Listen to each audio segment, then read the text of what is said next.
Hello, our friends, and welcome back to the podcast Live in Black and White. How do we look together, sitting next to each other? Still getting used to the YouTube channel now, so it's yeah, he's very happy about it. Obviously, Uh, he's just saying what he needs to say.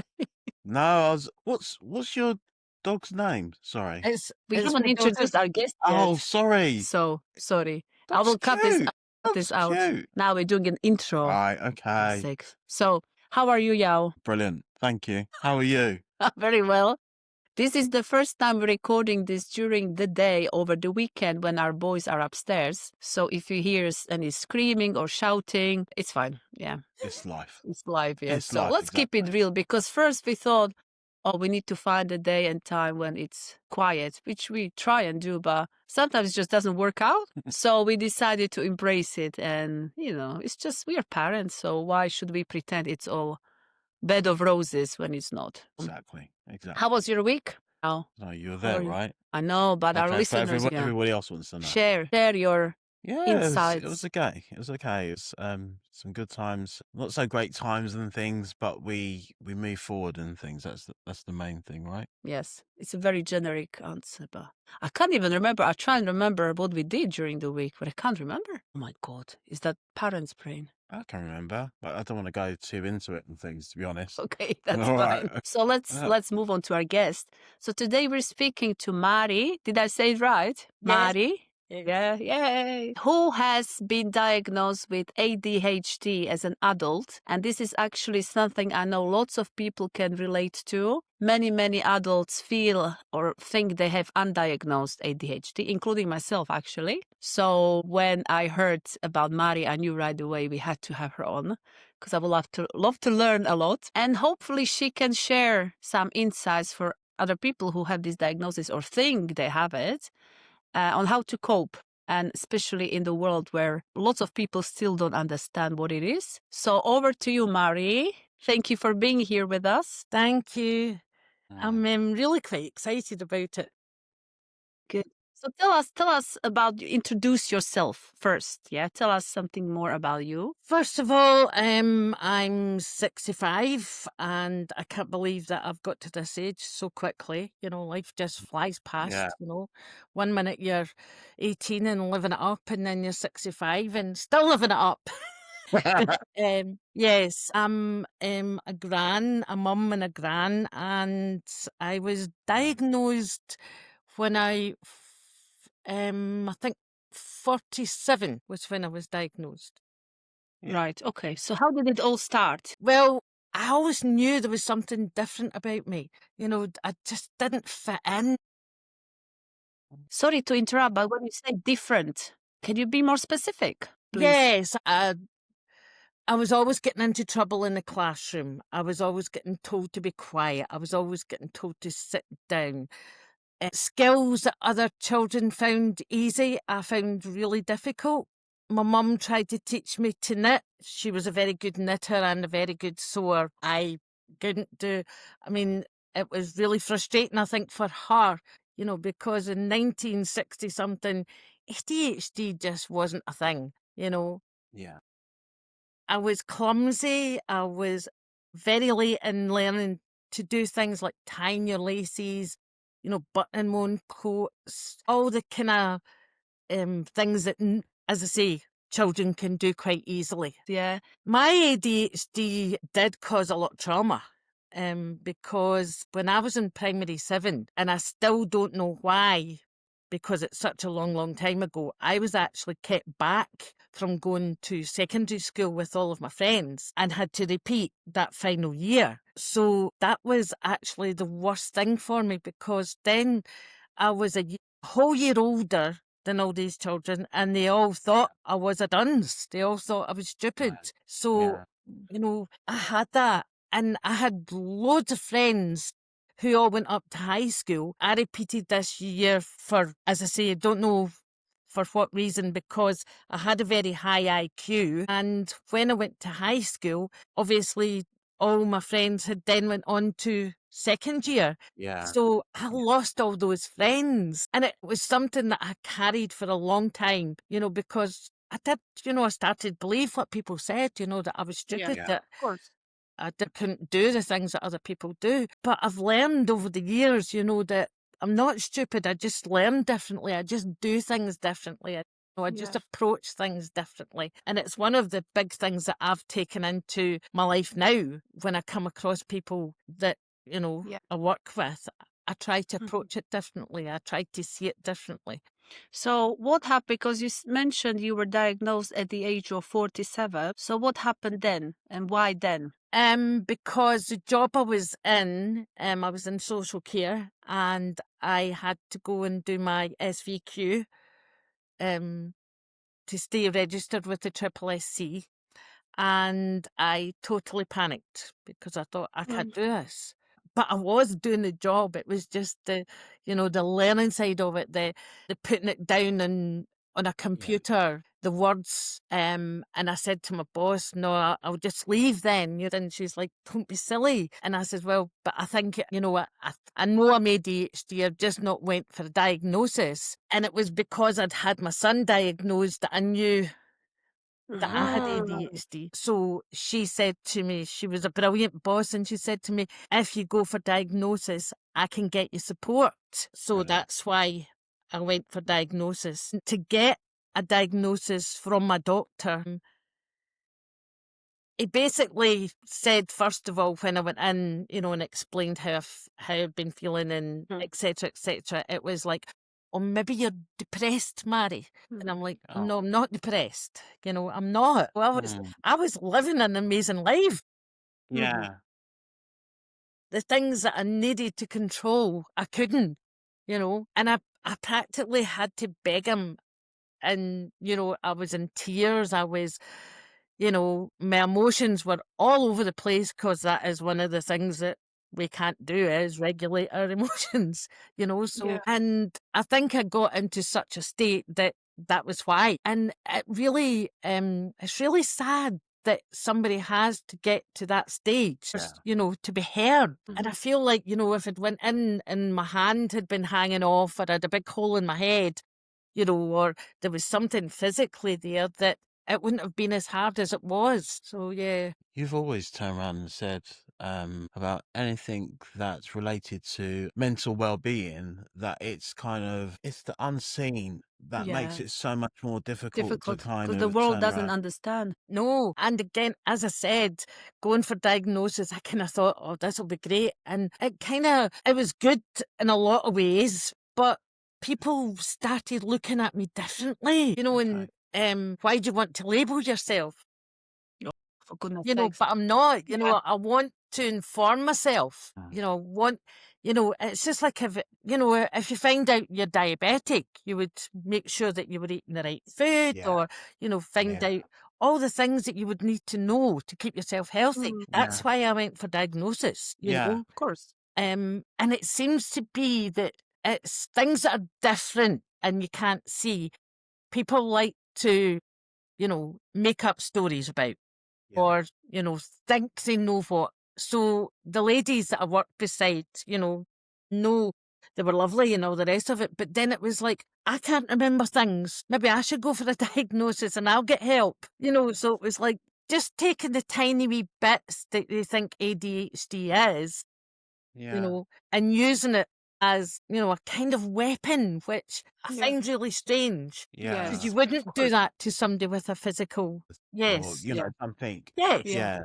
Yes. But yes, it was. But now, it's like I feed on that information, anything that comes up. I love finding out about how I can do things differently, and passing on information that has helped me might not help somebody else, but Mhm.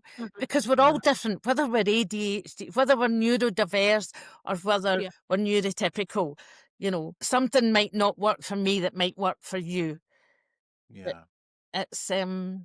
it's been a learning curve, and it still is. Of course. Can I?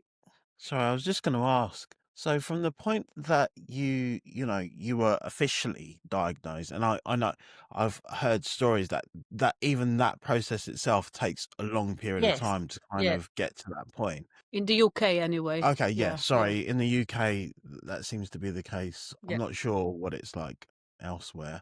But there was confidence that you lost early on when you kind of was affected when you were younger. Did it somehow bring back that confidence? Did it allow you to you said that, you've got people around you who sometimes are weaponizing it against you. Did I, that the yes, it result? did and it didn't. I think because I had years of people telling me that I was too loud, that I was too in their face, that I was too this, that I was too that.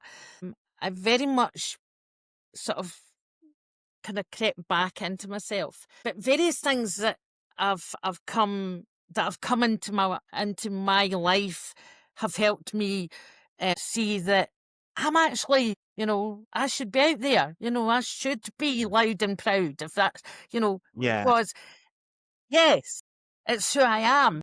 And if people don't like me, then that's theirs. Yeah. exactly. So it has been very freeing in that respect that I have, as I say, over the last few years, learned that this is me, Mhm. Yeah. and this is how I'm going to be. And if you don't like it, That's fine. because I am loud, I am very emotional, and people are sometimes a wee bit scared of people who are emotional, and sometimes they'll see it as aggression or anger, Or it brings up their own unresolved, Yes, emotions. yes.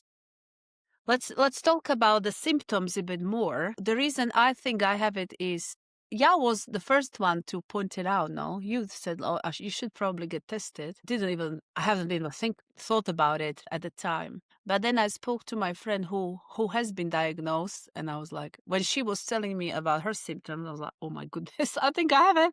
Because the thing is, there is so many different symptoms. It's not that just one box, No, because no. I used to think that when you speak very fast, that's the symptom, the only symptom, but it doesn't have to be. You can think way faster than you're ahead, no? The next thought is ahead of the next one, which I definitely have. But the most important symptom, not important, most common symptom probably for me is that I always look for my phone, the keys. When something leaves my hand, no chance. I don't know where it is. It's not like normal forget. Out of sight, out of mind.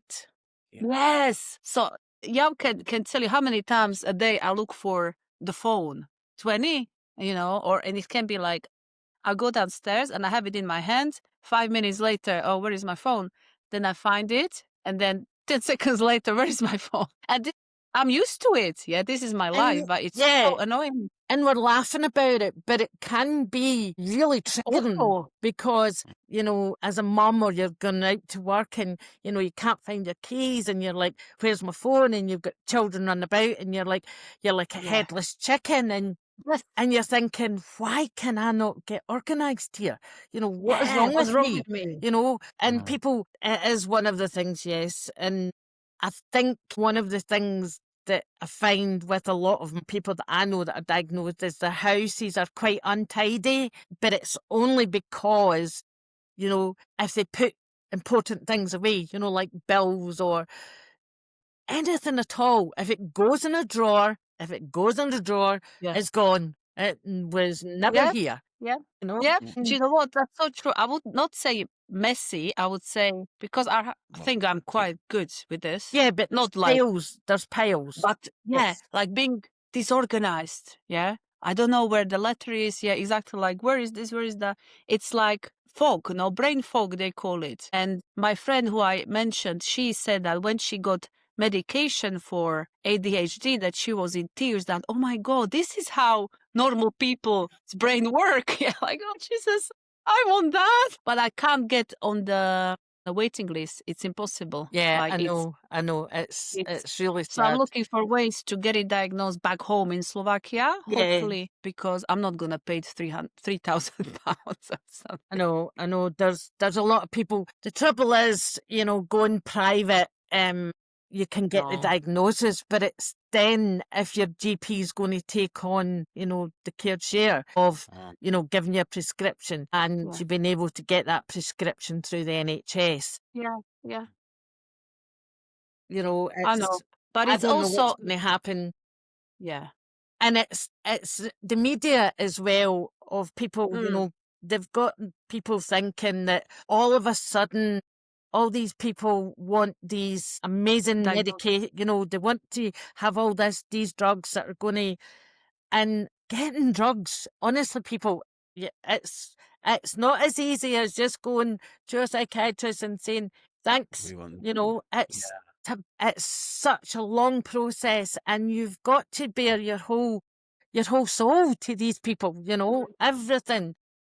Yeah. And it's not the easiest of things just to, get, there you go, away you go with your tablets and get on with it. It's not as easy as that at all. And I think people were seeing a big upsurge, especially in women, because women I could never mask. I was out there and, everybody, before I get diagnosed, when I said my family, when I told them, I'd got a diagnosis, they were all going, aye, yes, get that, but my daughter was one of them. My daughter masked until she was 19, and I hadn't a clue until her life fell apart. So women do mask, way better than boys do. So what happens is we've got the ADHD, we've got the hormonal thing. So a lot of women who are hitting menopause, their world, which has been okay, just falls apart. Because it's even worse. So yes, and also we're progressing, science has progressed. So instead of them getting shoved away in a wee corner and saying, you're stupid, you can't learn, you're a dunce, you're whatever they wanted to label us back then, they're not doing it anymore. Yeah, that's true. That's true.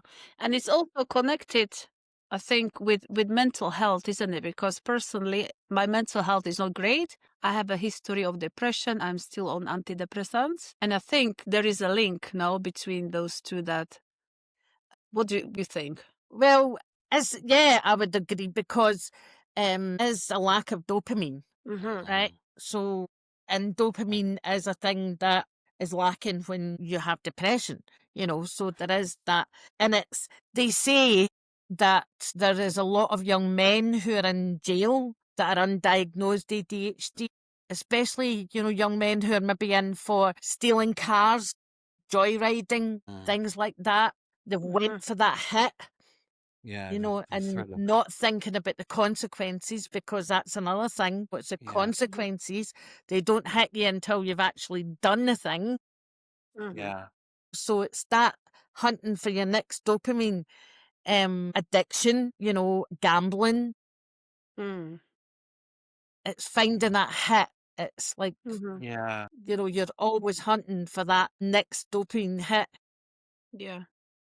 It's very important to mention, especially to parents, to look out for these things in their children, because it's easy to dismiss.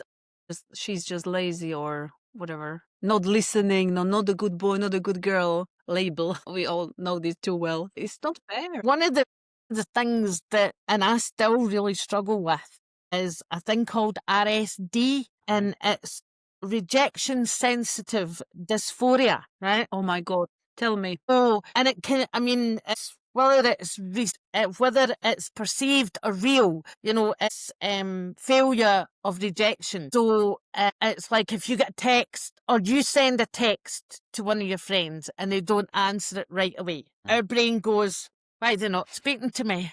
What have I done? And as the time goes on, it's like, oh, what have I really done something? So then you text them again saying, what's wrong? So, and it builds up and builds up, till it's this great big ginormous, thing. And the person's just maybe been busy.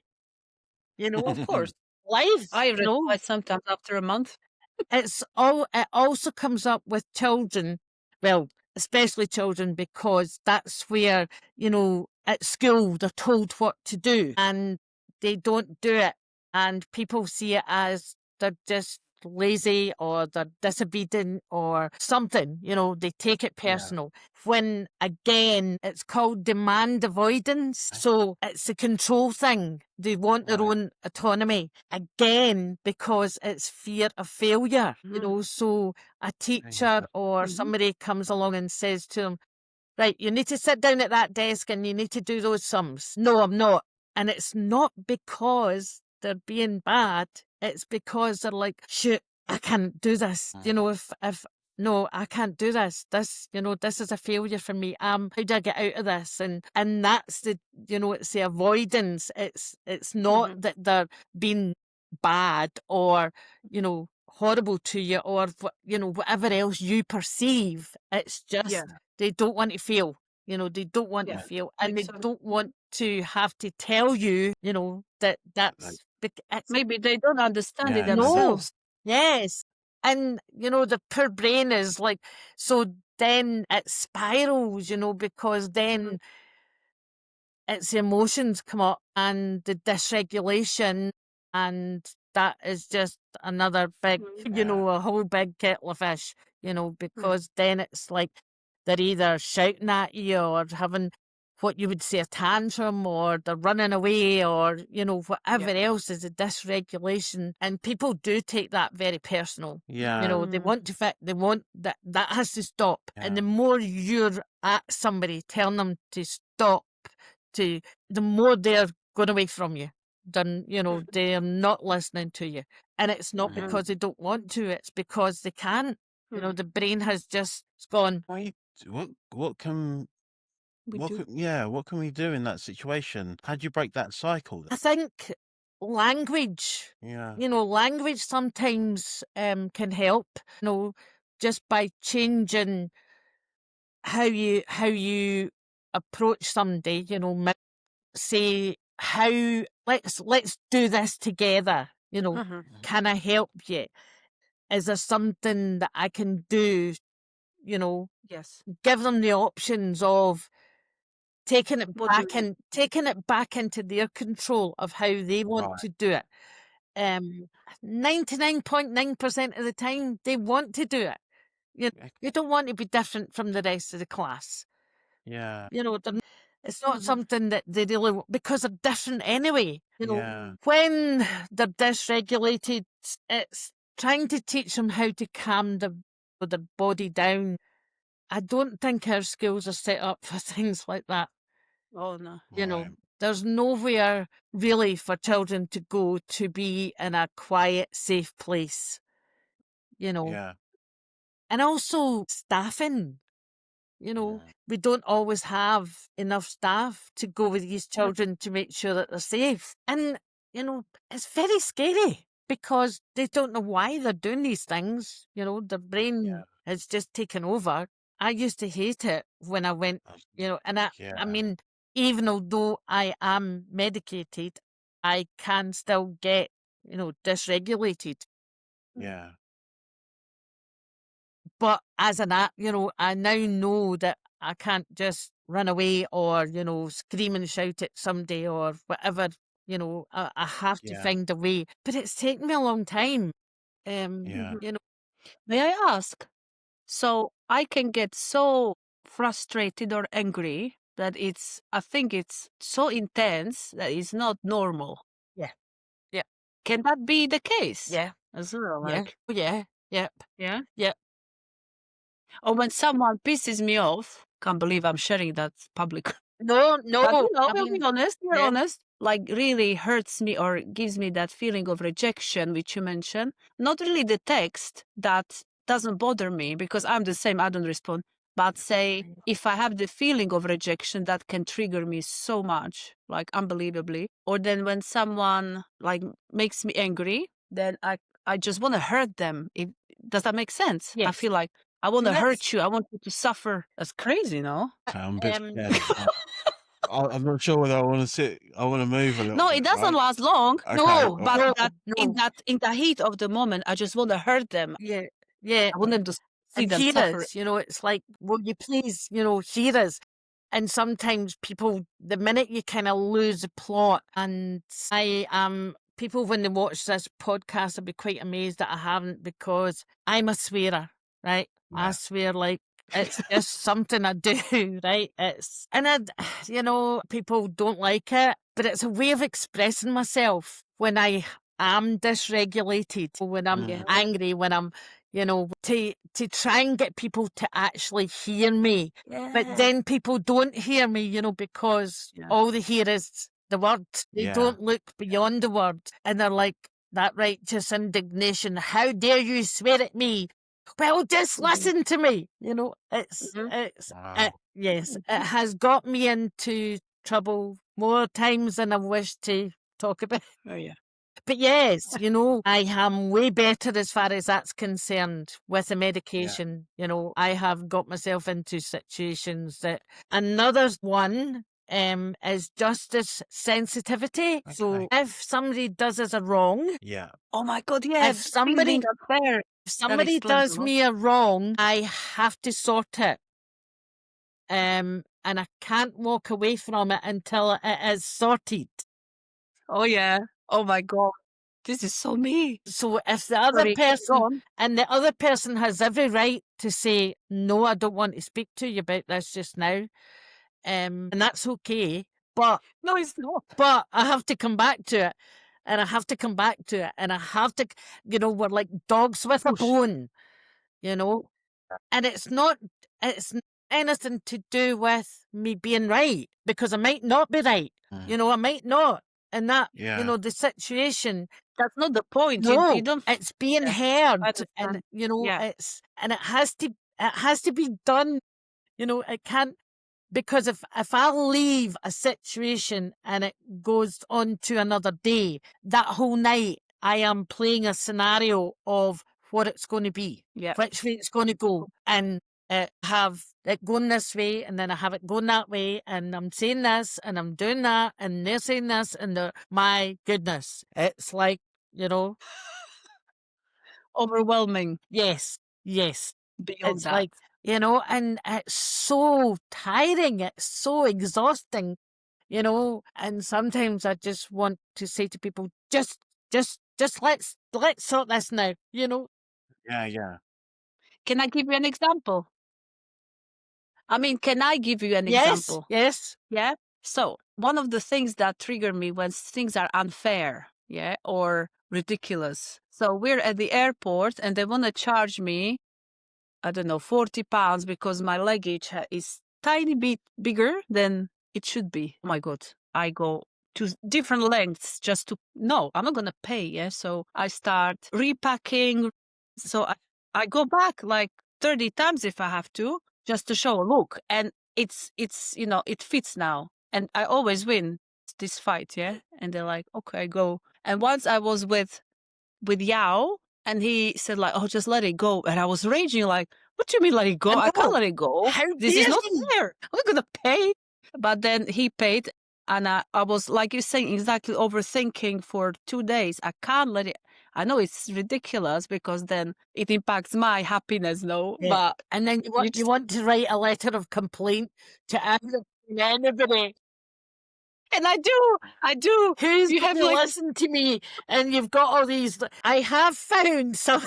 When it's something like that, oh my God, we need to go out for a drink, yeah, Mharie. I think when I it don't is need something speaking. like that, when it's not kind of somebody that I know and I can forget about them, because I find that if I do sit and write, a strong letter of complaint, sometimes it just goes, it just goes. When I leave this world, my children are going to go, oh my God, mother, because I must have about, how many notebooks, and they've all got things written in them, and I'll need to actually go through them and make sure there's nothing personal about them.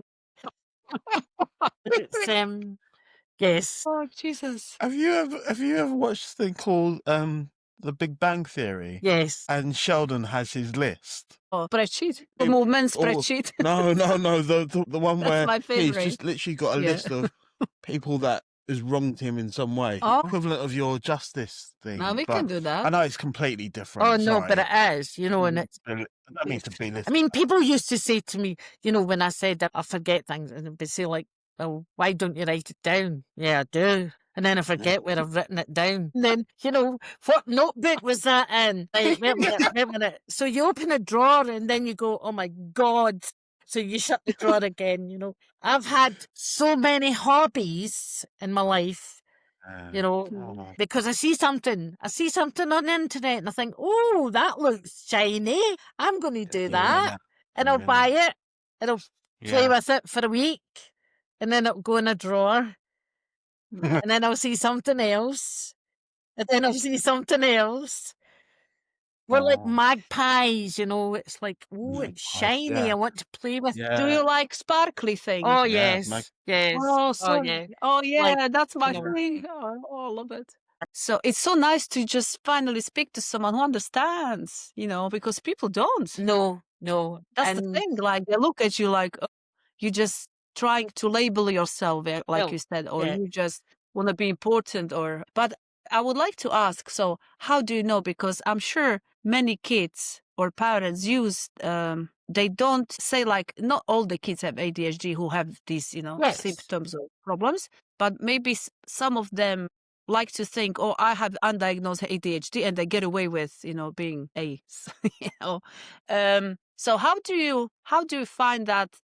How do you know when it needs to be checked and when not, when it doesn't? I have, as I said, my son has ADHD, and I have never ever used it as an excuse for bad behaviour.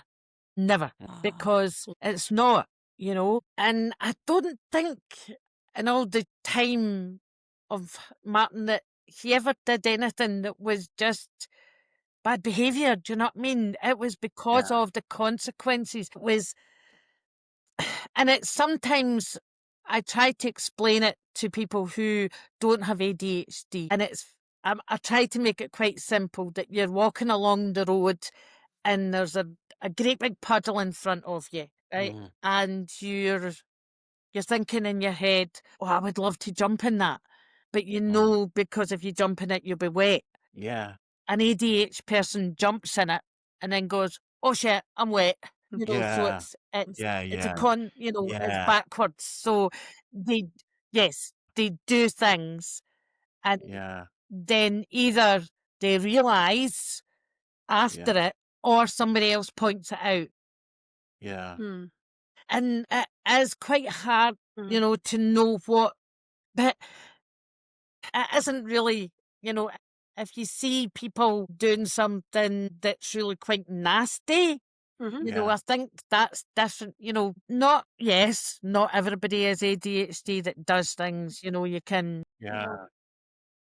but I think sometimes just stepping back, you know, as a parent or a teacher or, you know, whatever, and just kind of viewing it a wee bit differently, you know, can sometimes, you know, instead of jumping right in there and going, oh, what you doing? Why you doing? Well, you know, talking to them and seeing why, you know, can then, I think, determine whether, you know, you're going to go down the road of punish or you're going to go down the road of, well, you know, what is going on here?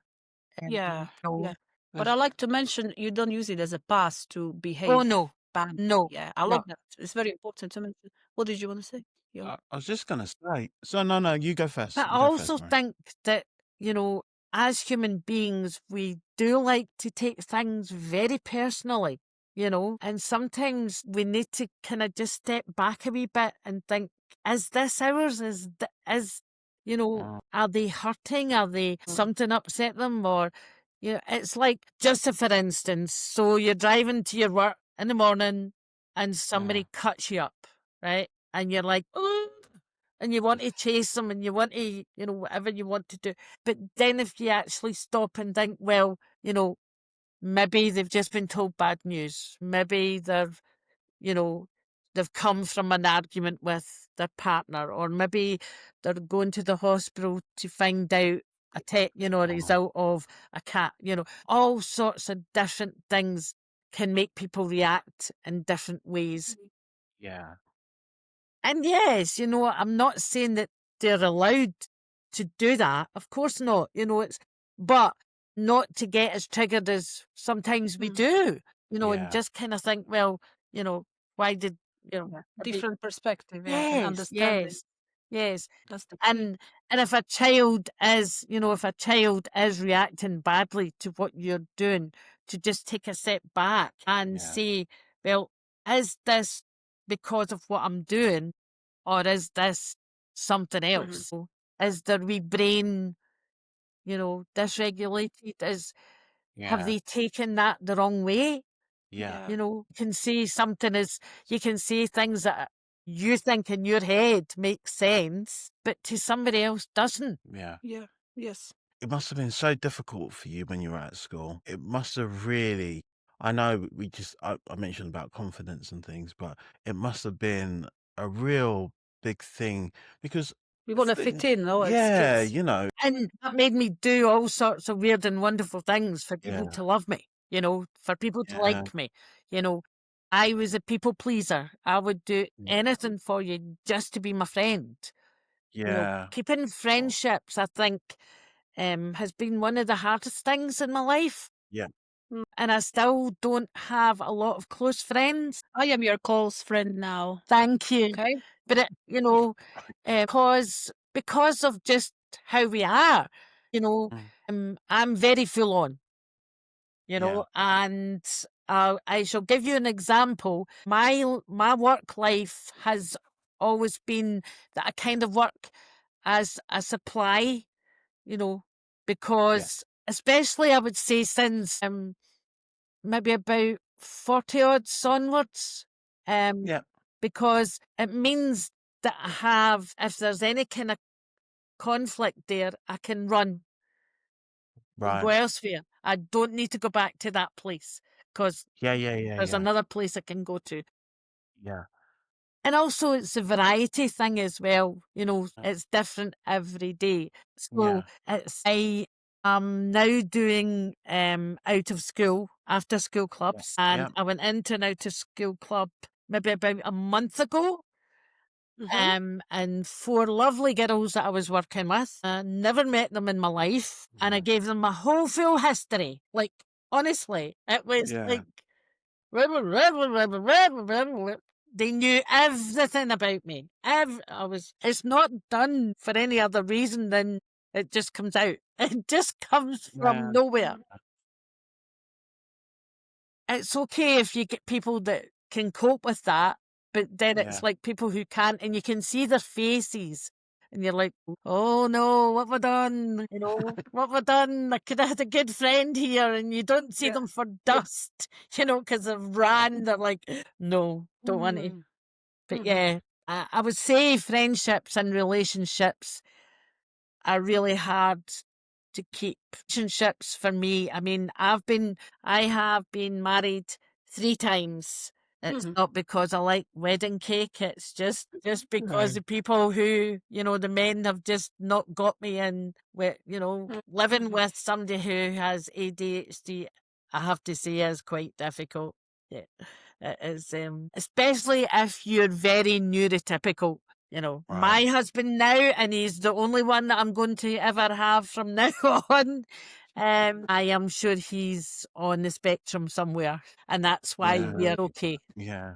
And that's 2 different stories, because my son is 39 and my daughter is 29, so there's 10 years of a difference between them. So my son, I have 3 sons, and he was the youngest of them. And I knew there was something different. He was always getting into trouble at school, but just for silly things. There was nothing malice about him or anything like that. And we were referred to child psychologists. We were referred to parenting classes. We had various things, but I knew there was just something different, So when he was going to high school, one of his teachers at the Learning Support Unit had said to me, "Have you ever heard of ADHD?" And I said, "No." So she gave me a book about it, and I sat with the book with my now husband and read it the whole night, saying to him, "This is me. It wasn't Martin. This is Yeah. me." Yeah. You know, I was like, but then I just had to kind of put mine aside because he Yeah. was 12, 13. So I had to kind of just support him. I Yeah. was ADHD, Not easy. It's like, Yeah. how do you support, and all the things that go with, he was getting excluded from school. He was, one of the things that for myself and Martin was, as I've heard other people, is we like fire. Fire's a nice thing. Okay. Go on. So he, we had to hide matches, lighters, all sorts of Right. things. Okay. So I was working full time, and the school would phone me and say we're sending them home, and I'm like, no, don't send them home to an empty house. Oh my God. That was very stressful, because then I would have to Yeah. go to my boss, who Yeah. I would say, well, I need to go home. But no, you're at your work, My son's at home by himself. So supporting him was really difficult Yeah. because of my, ADHD. Yeah. I would go up to the school to try to advocate for him and Mhm. end up in this massive, great big row with these Right. teachers who Yeah. just didn't get it, Yeah. who wouldn't. And because I couldn't get the words out, of how Yeah. to, say these things eloquently with big Yeah. words, and, the brain's gone. So I was Yeah. like headless chicken, and they're all going, "Oh, here's Martin's mum. She's a bit loony." I'm sure, positive, that's what they thought. She's an idiot. Yeah. Yeah. And I can see why people would think that, because Mm. you have lost the plot. You're like, Yeah. but not for any other reason than the brain has just shut down. Yeah. Yeah. Doesn't know how to communicate. Yeah. It's so between us, we got there. Yeah. It's at points he didn't get any support at all because there was no money for any support. Like every other ADHD, autism, we're very clever. We are very, very clever. We just need to learn a different way. Yeah. So he came out of school with only one really good standard grade, and that was his history, and only because he loved his history and struggled for a lot of years. But he's now a personal trainer at a gym, and he Nice. absolutely loves it. And everybody knows my son that goes to this gym, and he's living his best life now. But it You look. was a struggle. My daughter, totally different, because I had no idea. Yeah. You But said when I she's look mastered. back, I can see the signs. And hers, she's got an autism diagnosis Okay. alongside her ADHD. Yeah. Yes, she was quiet. She got all of her exams, but really, when she talks to me now about it, she really, really struggled. But she's saying, that I was struggling with Martin, that I was struggling with my own mental health. So didn't want to come to me and say that she was struggling until she went to uni. It just collapsed round about her. Because while she was at home, she could go to a room and decompress without anybody knowing about it. But because she was away from home, she didn't, she couldn't. Too much. So that, it was totally different. And then I had the guilt. Oh, that was, how did I miss that? Yeah. And we blame ourselves, no, of Yes. course, as moms. Now she's she's at Perth Uni, she's doing art, she's got a diagnosis, she's got support put in to help her with this, and that's all good as well. But yes, it's Good. Brilliant. What would you like, maybe my last question would be, what would you like for people to know or understand about ADHD? I think just to actually see people and hear them, hear them and not just dismiss it as something trivial, something that I forget things or I, misplace things or because it's a great, big, massive thing that can be disabling. Yes. It Yeah. can be disabling. But you know what? It's my superpower now. I love it. Yay. Yeah. Amazing. And I tell everybody wherever I Yeah. go, I am ADHD and I'm very proud of it. Oh, I love that. Do you have any other advice you would like to pass on people who struggle? I think finding your passion, Mm. right?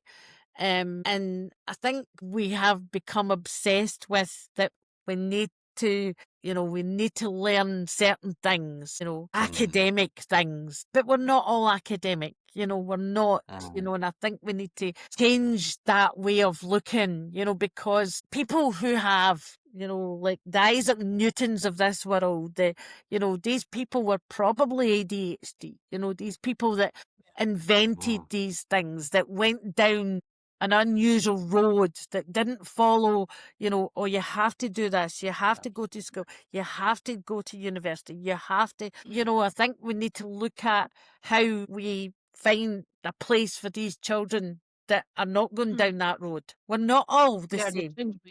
We are all different, whether it's a different skin, whether it's a different religion, whether it's a different, we're all different.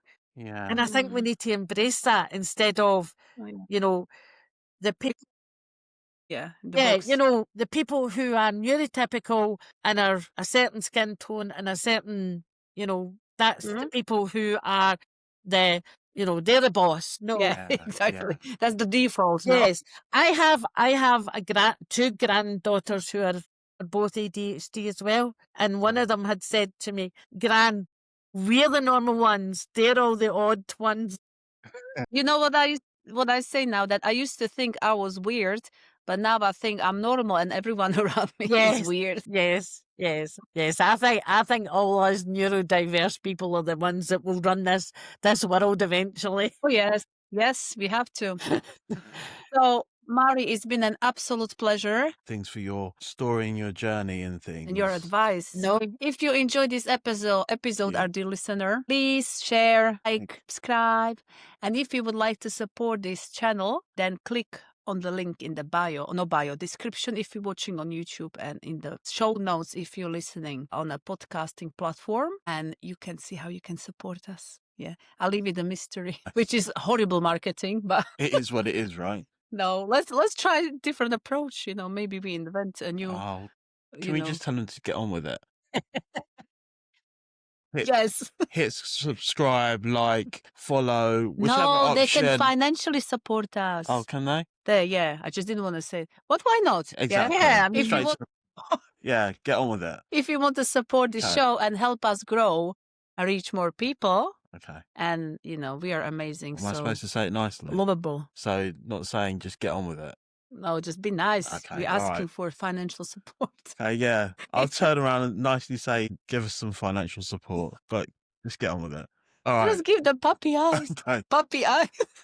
Okay. Sorry.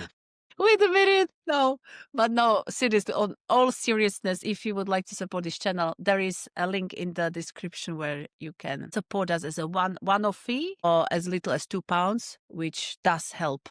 It might sound like, £2, what is it? Yeah, everything goes back into, making sure that we can do this. Yes. And hopefully get things Invest set up. in a better lighting. Better lighting, get things set up before. That's us, Angel. That's not the technology. Okay. Or you can also become our monthly supporter, but you can see all the details in the show notes. So thank you so much again, and see you in 2 weeks. Thank you very much. Thank everyone. you. Okay. Bye.